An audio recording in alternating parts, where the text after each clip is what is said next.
Sorry, Ray. So, well, Lots going on with the Ravens. Nothing really good. They are 8.5-point favorites in Cincinnati against the Bengals, who they just lost to. The total is 40.5. And the big story is Lamar Jackson. Yep. And here is John Harbaugh talking about Lamar's status. With Lamar, just one more, how comfortable would you guys be at playing Lamar if he was able to go at less than 100%? Of course, yeah. Whatever, as long as he's safe and healthy and can play. It's for any player. It's not really just any particular player. I mean, any player goes out there, and if he's healthy and safe and it's not going to do any damage to an injury, any player, plays and does what he can to the level that he can in that situation. All right, Lamar has missed 16 straight practices. The line jumped from Bengals -6.5 to -8.5. Expectation, and also Tyler Huntley's banged up too. Looks like he is going to play. If not, it'll be the Anthony Brown show again. Anthony Brown, who did a little bit against the Bengals, but I don't think he's about to go in and beat Joe Burrow on the road. Fantasy-wise, are there any Ravens you're interested in this game, Lawrence? Just the usual. Mark Andrews, even with Anthony Brown, he threw for 286 last week, 286 yards, 152 of those went to tight ends. Isaiah Likely and Charlie Kohler, 2 rookie tight ends. So you can always count on the Ravens throwing to their tight ends. They rested Mark Andrews last week for this game. So whether it's Anthony Brown, kind of hope it ain't, or it's Huntley, my bad, Anthony Brown, or it's Huntley, we can count on Mark Andrews being vital.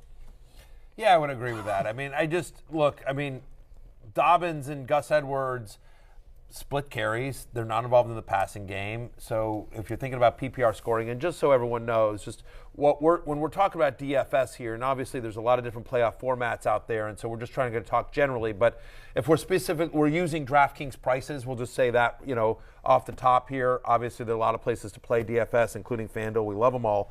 But just to pick something, DraftKings, which uses PPR scoring, they have bonuses like at 100 yards rushing or receiving. So we're using that to discuss this. And yeah, just given like PPR scoring, like if you're playing in a half-point PPR, it hurts Dobbins and Edwards less. But in essence, with those guys, you need a touchdown to pay off. They're going to try to run the ball, but as your point, it's 8.5-point underdogs. I don't know how long they're going to be able to stick with the run against Cincinnati. My expectation here is full health for the Bengals offense, and I think they just explode. I think it's a big game for Burrow and Jamar Chase, Chase always seems to kill the Ravens here. And so, this game is in Cincinnati. They're ready. They played a very kind of vanilla offense last week, just enough to sort of get the win and make sure they had this home game. But, yeah, things are – look, you never seem that excited about this game on NBC on Sunday night, Matthew. Lamar Jackson not playing. Lamar Jackson probably not playing in this game is just messing up my playoff experience for this season. So it's like, don't they understand what Lawrence needs here? But Lamar, you know what I'm saying? Get healthy first, dog. Just worry about that. Get healthy and then go play for the New York Jets next year. We'd love to see it. I think the book on the Ravens secondary has always been they really struggle with speed. We saw what Jamar Chase and T. Higgins did to them last season. We saw what Tyreek Hill and Jalen Waddle did to them in the fourth quarter in week 2. Jamar Chase as well. He was the one bright spot on the Bengals offense, which basically did nothing against Baltimore on the weekend. Jamar went 8 for 86, and that touchdown you're seeing now, he's targeted 13 times. So, Matthew, you think Jamar is worth paying up for in DFS? I do. Again, he's averaging over 17 fantasy points per game in the 2 games he played against the Baltimore Ravens this year. Gets over 12 targets a game. And so Chase, who's had double-digit fantasy points in 9 out of 12 games this year, I just think this is a matchup that is built for him. I think it's going to be a high-scoring game on the Cincinnati side of the ball. Baltimore, pretty good run defense, so I don't know that Mixon has a ton of success here. So the expectation is that they move the ball through the air. I do think Chase is worth paying up for, and I think that, him and Justin Jefferson are probably the top 2 wide receiver plays on the slate this weekend. Yep, yeah. I agree with that. All right, let's go to Chargers-Jags, also on NBC. Jags are 2-point favorites. The total is a healthier 47.5. Now, Lawrence, Austin Ekeler is going to be, he's one of the most expensive running backs going around. Is he worth paying up for in a pretty favorable matchup against the Jags? Well, this is the easy answer right here. Of course he is, right? Even in the game in Week 18 where the Chargers starters got taken out, he put up 11 points. Like, that's a bad game for Austin Ekeler. Now, his targets and receptions went down after Mike Williams and Keenan Allen came back, but you know what didn't get down? His touchdown production. There's only 6 games this season where he did not score a touchdown. So I love them odds. You get near the goal line, that's probably an Austin Ekeler touchdown, and you want touchdowns in a receiver a running back that's going to get you production receiving. Yep. I think with Ekeler as well, like you look back to when these two teams played back in week 3 and the Chargers lost 38-10 at home to the Jags. I think you just throw that game completely out. It was so Too long far ago. away, yeah. So long ago. Also, that was the game where Justin Herbert was coming off the ribs. Seemed like he wasn't going to play, and then he did play, but he kind of looked like he was dealing with a serious rib injury. So I would just throw that game out. And in that game, look, Ekeler had 4 carries for 5 yards. That's just not going to repeat, Matthew. I would agree with that. Look, I mean, we love Austin Ekeler. I do this thing with Madden where I've been selecting their Player of the Week for the Madden Ultimate Team, and I was recently given the honor to select the Player of the Year for the Madden Ultimate Team, and I chose Austin Ekeler. So you guys, I know I love Austin Ekeler, friend of the show, friend of the podcast. We've had him here, the number 1 fantasy running back. He's had 6 touchdowns, as you said, in the last 5 games, so they're using him a lot in that. I will say, though, if I'm paying up at running back, he's only $600 less than Christian McCaffrey. Yeah. And I think if I was going to pay up for one running back, I'd rather actually pay the extra $600 for McCaffrey against Seattle than Ekeler, because what you need with Ekeler here is not only touchdowns, but you need him to be involved in the passing game. Now, so far that's worked. Like, Herbert has just been not throwing deep, and he's been, dumping off, especially, by the way, if Mike Williams ends up missing this game. Like, you would expect Ekeler to be involved in the passing game here. But yeah, we expect good things from Austin Ekeler against the Jaguars. Yep, and Lawrence, I think the guy that you really want to pay up for in this game is Keenan Allen, who has had 14-plus targets in 3 of his past 6 games. He's going up against the Jags' pass defense that is basically terrible, and Josh Dobbs really moved the ball pretty efficiently against the Jags' pass defense. That's the thing with the Jags. Their run defense is excellent, but the secondary is no good. Yeah, man. I mean, really, Keenan Allen just been balling since he's come back from that hamstring injury. The past 5 weeks, almost 11 targets and 9 catches per game. He's seeing double-digit targets every other game, and when he doesn't get those double-digit targets, he's getting 9 or 8, something like that. Like, that's Justin Herbert's guy. Mike Williams is his deep ball guy, but Keenan Allen is his guy. Yeah, since he came back in Week 13, he's the 3rd best wide receiver in fantasy on a points-per-game basis. If Mike Williams plays in this game, he's probably going to be less than 100%. The expectation here is that, yes, Keenan Allen is the focal point of a passing offense that's going to have success against the Jaguars secondary. So I agree with you on Keenan Allen. And worth noting, by the way, again, if you're just sort of looking for cheap options, if Mike Williams were to miss this game, Josh Palmer becomes kind of interesting. Yep, definitely. On the Jags side, very uneven offensive game for them against the Titans. Trevor Lawrence looked a little bit nervous, maybe, kind of missing Zay Jones wide open in the end zone, just making throws that he just doesn't make. It's like he was sailing everything high, like he just didn't want to get picked. Yeah. So I think he'll be better for the run off of that, which is basically a playoff game for the Jags. Now, Matthew, in terms of Jags wide receivers, Christian Kirk, he kind of, if he was on a menu, he'd order himself, basically. Christian Kirk, you lock him in. But what's the interest like in Zay Jones and Evan Engram? Yeah, I mean, I think both guys are interesting. Evan Engram, to me, is a really nice play because he's one of the cheaper tight ends. He's 4,200 on DraftKings. 8 or more targets in 3 of the last 5 games since Week 13, again, since Keenan Allen came back. And, over the same time frame, right? But since Week 13, he's the 2nd best tight end in fantasy on a points-per-game basis, obviously skewed by that one big game. But I do think if you don't want to pay up at the position, right, and obviously we're in a weekend and when there's no Travis Kelce and there's no Dallas Goedert, so if you're like, hey, I don't want to pay Kittle, I'm nervous about Andrews, all of a sudden Evan Engram becomes pretty interesting at the position. Again, the Chargers secondary, pretty beat up. Yes, and has been all season since J.C. Jackson, marquee signing, went down. Lawrence, Lawrence, what do you make of Lawrence? Trevor Lawrence, after that struggle. And by the way, and Zay Jones, Zay Jones had now 5 different games, with double-digit targets. Like, he's a nice player. And again, to your point, if he gets hit with that touchdown, he's wide open, and if Lawrence hits him, I think the narrative on him is pretty different. As you see there on your screen, the difference between him and Evan Ingram in terms of the threats. I mean, I think both guys are viable in a game that we should think a lot of points should be scored in this one. Again, we're sort of throwing out that Week 3 game against the Chargers, just sort of a weird game. But both guys score, both guys get targets. I think they will. I think they'll be able to move the ball effectively here. Yep, Lawrence. Any concerns about, as Matthew calls him, T-Law? So if you do have concerns about him, right, you spoke about the Titans game already, right? I would stack him with Travis Etienne, because if the passing game don't get going, but the running game does, and we know about the Chargers running defense, they've given up at least 100 yards to running backs 3 of the last 4 games. That's Latavius Murray, Cam Akers, and, of course, Derrick Henry. Etienne, on the other hand, has averaged over 77 rushing yards his last 4 games. That's including the dud 17 yards he had against Tennessee. So if you can't get anything out of that passing game, you can at least fall back on the running back, who should be able to have some success against the Chargers' run defense. Yep. All right, let's go to Dolphins-Bills. Now, there was a lot of discussion around the Bills not getting the 1 seed because the game against Cincinnati was effectively cancelled. Well, football gods have conspired to effectively give the Bills a bye anyway, because they are 13-point favorites over Skylar Thompson. Tua Tagovailoa, I think, thankfully, is not going to play, to be honest. And Teddy Bridgewater looks like he's not going to play either. So it's Bills minus 13. The total is 43.5. Matthew, is Josh Allen worth paying up for in this spot? I actually don't think so. I think because, again, with Skylar Thompson, maybe there's a defensive touchdown.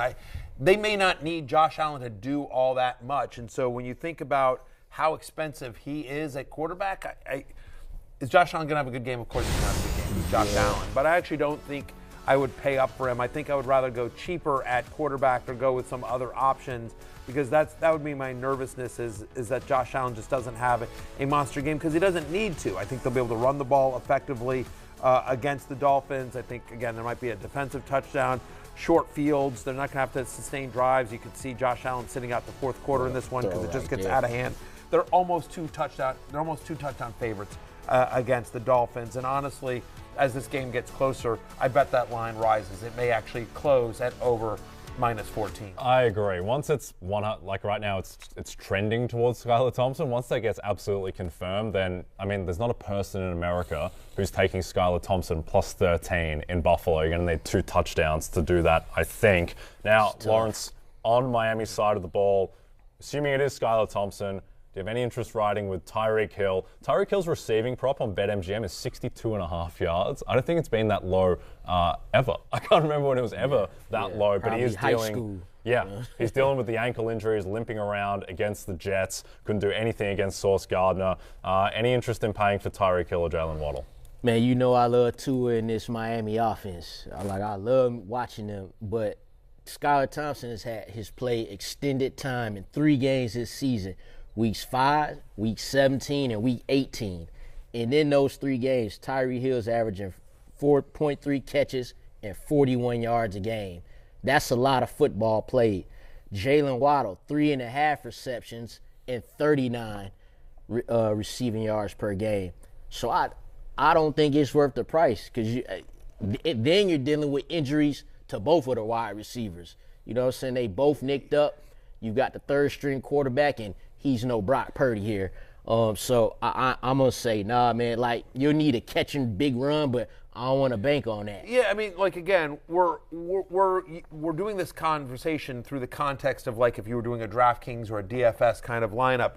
We think Tyreek Hill's going to be fine. Like, Josh Allen's going to have a good game here. But, right, I mean, like, for $1,000 more on DraftKings, you could have Jamar Chase than Tyreek Hill. Yep. Right? Easy And so, decision. right, the only argument for Tyreek Hill in that situation versus Jamar Chase is if you're in a large tournament and you're trying to be contrarian here, and because I think the roster percentage of Jamar Chase is going to be much higher than Tyreek Hill this weekend. But right, I mean, like at quarterback, right? Josh Allen is not only the most expensive guy on the board, but he's $1,000 more than Joe Burrow. And do we think he's going to be $1,000 worth of more production than Joe Burrow? I don't. Yeah, I mean, like I think the Ravens keep it close enough that Burrow has to play the whole game. That's my nervousness. Josh Allen's going to be great for as long as he's in there. It's just, so, but again, like if I'm in a larger playoff pool, I don't mind using Josh Allen. I've seen some leagues where you can use a player once throughout the playoffs. So like in a situation like that, we feel pretty good that the Bills are going to win. I'd want to save Josh Allen for the next round. Yep. So I'm using I'd use like Justin Herbert because I actually think the Jaguars win that game, right? I mean, you want to use guys that are probably going to be one and done, but might put up points. Yep. I would say Tyreek Hill, fantasy-wise, is probably the highest variance player on the slate this week, just because there's a chance he could just come out there and he could be 2 catches for 23 yards and just do nothing and have his ankle just limit him to nothingness. Could also be a situation where he was banged up with his ankle against the Chargers in primetime, was on the injury report, and then played the Bills on a short week and just looked fine. Just looked like Tyreek Hill. So he could have anywhere from 20 receiving yards to 170, and you're just playing a guessing game. It's true. And he's one of those guys that all he needs is one play. Yep. Right? And they'll scheme him up, and, again, if they're down big and they're throwing a lot. Same with him and Jalen Waddle. Waddle had over 100 receiving yards in both games. Like, remember the last game against Buffalo? He'd sort of been in a little bit of a slump, and then just, in that crazy, I believe it was Saturday night game, Bills Dolphins. Last time it was in Buffalo, and he was just awesome, right? I mean, Bills have struggled again in their secondary this year. They give up the 7th most fantasy points to opposing wide receivers. Teams do have to throw against them. They'll coach Skylar Thompson up, and Mike McDaniel will try to create some mismatches, some just bubble screens, quick slants to try to get them the ball quickly and use their speed and yards after the catch. But I prefer Waddle to Hill in this one, just based on the price. Like he's $1,500 cheaper, and he's also had success against Miami in both games this year. Yep. Lawrence, any interest in any of the running backs in this game? I was just going to bring that up. It's interesting. They ran the ball well against the Bills the last time they played them. But then again, Raheem Mostert, he's not healthy either. You don't really want, Raheem Mostert nor Jeff Wilson. You don't want either one of them shouldering the whole load. They're good when they're together, but it's going to be tough. The first 2 games these 2 teams played each other this season, the point differential was 2 points and 3 points, and now you got a 13-point spread. Yep.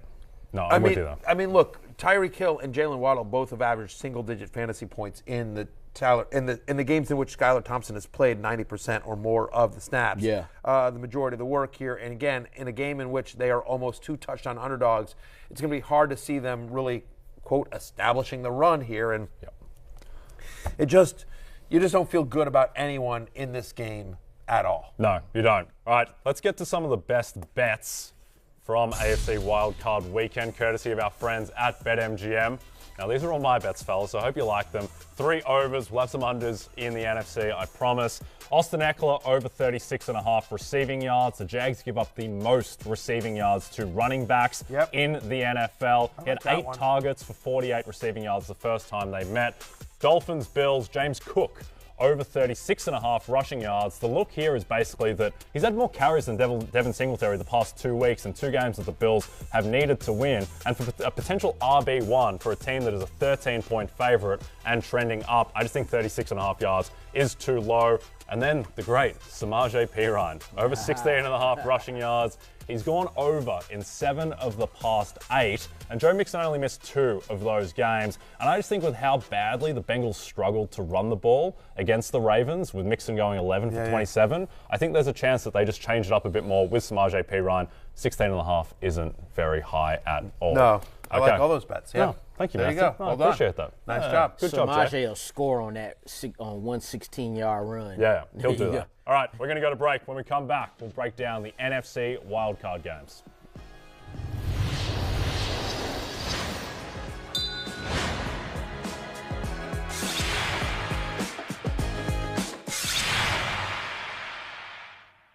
Hey, it's Matthew Berry from NBC Sports and Rotoworld.com. Just want to thank you so much for watching what you just watched, or at least being too lazy to click out of it after the autoplay just kept it going. So either way, thank you so much for just letting it scroll by your screen. And now I'd like to ask you respectfully, okay, please subscribe to the NFL on NBC YouTube channel for the latest NFL news, fantasy headlines from Rotoworld, and betting analysis from NBC Sports Edge.